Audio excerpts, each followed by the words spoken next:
Chapter 11. A Very Short Fight. Jolly Robin told his wife how he swooped down over Reddy Woodpecker's head, and he assured her that he had no doubt that Mr. Woodpecker would not be seen among the raspberry bushes again. Jolly felt quite pleased with himself. His threatened attack on Reddy had seemed to him to be very daring, so he was disappointed when his wife did not praise him. "You ought to have stuck that rascal with your bill," Mrs. Robin complained. "If he's the sort of person I think he is, he'll pay no heed to your warning." As usual, Mrs. Robin proved to be right. That very day she herself beheld Reddy Woodpecker eating more raspberries. He had stolen every ripe berry, though Mrs. Robin had hoped to find 4, one for each of her nestlings. She didn't pick even one. They were all too hard and sour. "It's a pity," she said to Jolly. "Everybody knows nowadays that children need fruit. The day is past when you can bring them up on nothing but angleworms. You have to go back there to the raspberry patch and fight Reddy. You can't escape a fight any longer." Well, what could he do? What could Jolly Robin do but obey his wife?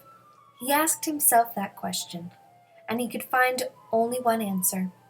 It was nothing.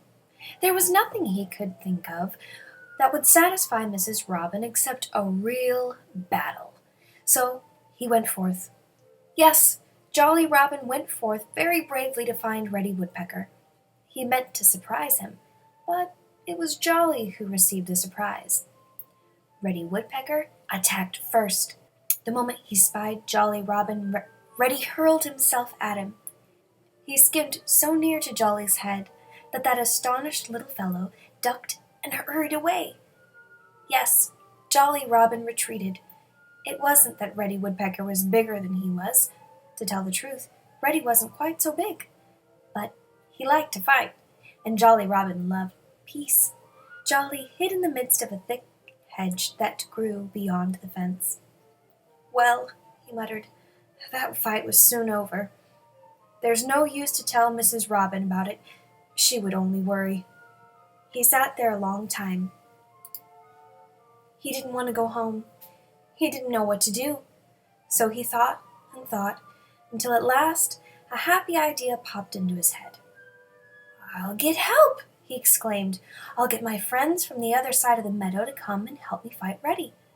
Mrs. Robin was worrying terribly when Jolly reached home.